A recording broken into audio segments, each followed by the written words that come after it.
వేసవి సెలవులు వస్తే సహజంగా ఉద్యోగులు ఎవరైనా కుటుంబంతో ఎక్కువగా గడుపుతారు. వీలును బట్టి విహారయాత్రలు, తీర్థయాత్రలు ఇతరత్రా ఆహ్లాదంగా గడిపేందుకు సమయం కేటాయిస్తారు. కానీ సుందిల్లా రమేష్ అనే ఈ ప్రభుత్వ ఉపాధ్యాయుడు మాత్రం సమాజంలో చైతన్యం కోసం ఊరూరా తిరుగుతున్నారు. కనీసం బైకులు కూడా వెళ్లలేని కుగ్రామాలకు కాలిబాటన వెళుతున్నారు.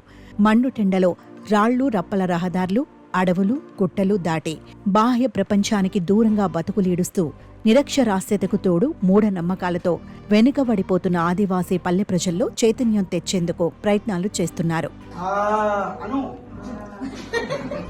ఈ ఇల్లు అన్నప్పుడు మనం ఈ రాత్తం ఇది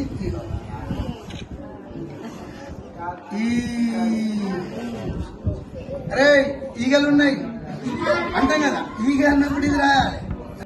ఓ అరే అడవిలో పోయి ఉడతలు పట్టకుండ్రు అంటాం కదా. ఓ అంటే మనం కైకిలు పోతే ఇట్లా పోతే పిల్లగాళ్ళని వేస్తాము, దేంట్లో వేస్తాము, ఊయలు వేస్తామంటే ఊయలా అంటే ఇది రావాలి. మంచిర్యాల జిల్లాకు చెందిన ఉపాధ్యాయుడు సుందిల్లా రమేష్ కొన్నాళ్ల క్రితం బదిలీపై కొమరంభీం జిల్లాకు వచ్చారు. ప్రస్తుతం కాగజ్ నగర్ మండలం చారిగాం మండల పరిషత్ ప్రాథమిక పాఠశాలలో ఉపాధ్యాయుడిగా పనిచేస్తున్నారు. మొదటి నుంచి సామాజిక స్పృహ ఉన్న ఈయన ఖాళీ సమయాల్లో ప్రజల సేవలోనే ఎక్కువగా గడుపుతుంటారు. 20 ఏళ్ల ఉద్యోగ జీవితంలో తాను పనిచేసిన పాఠశాలల అభివృద్ధితో పాటు విద్యార్థుల బాగోగులను చూసుకోవడం ద్వారా మంచి గుర్తింపు పొందారు. కొమరంభీం జిల్లాలోని మారుమూల గ్రామాల్లో ప్రజలు ఇంకా సామాజికంగా వెనుకబడి ఉండడాన్ని ఉపాధ్యాయుడు రమేష్ గమనించి చలించిపోయారు. తన వంతు బాధ్యతగా మార్పు కోసం నడుం బిగించి మోటివేషనల్ స్పీకర్గా మారారు. కవిగా, రచయితగా, గాయకునిగా కళా సాంస్కృతిక రంగాల్లోనూ పట్టున్న ఈ ఉపాధ్యాయుడు అందరికీ అర్థమయ్యేలా తనదైన శైలిలో మాటలు, పాటలతో ప్రజల్లో మమేకమవుతున్నారు.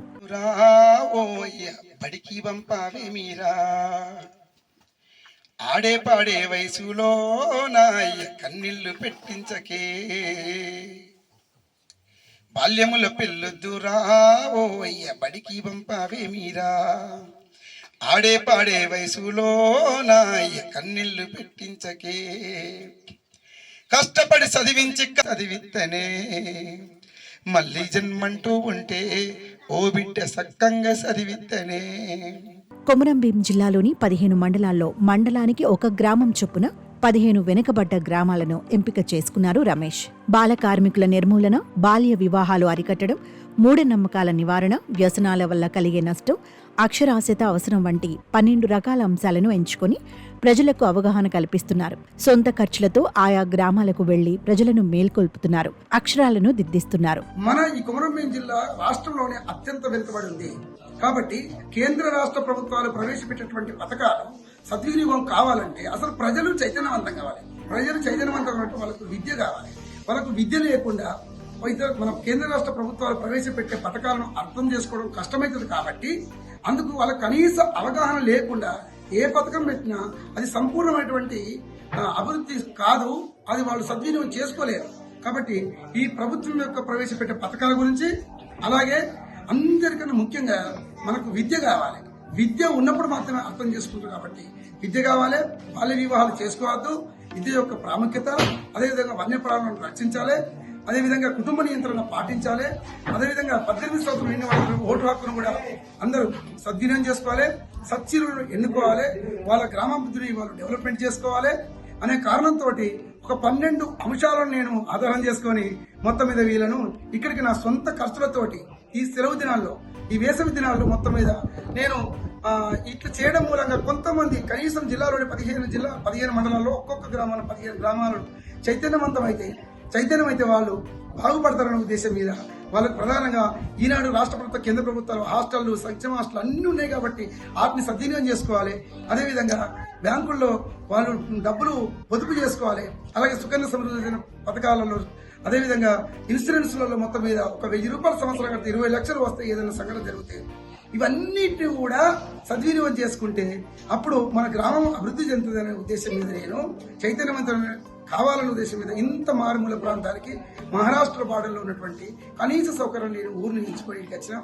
ప్రజాసేవలో మమేకమైన రమేష్ను ప్రభుత్వం కూడా రాష్ట్ర స్థాయిలో ఉత్తమ ఉపాధ్యాయునిగా గుర్తించింది.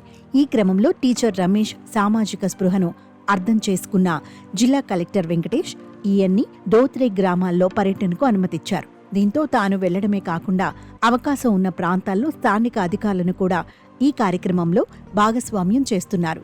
ఈయన చేస్తున్న ప్రయత్నాన్ని ప్రతి ఒక్కరూ ప్రశంసిస్తున్నారు.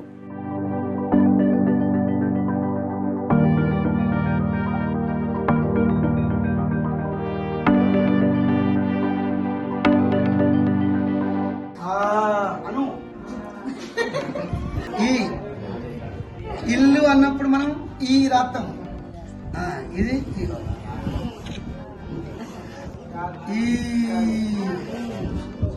అరే ఈగలు ఉన్నాయి అంటాం కదా, ఈగ అన్నప్పుడు ఇది రాయాలి.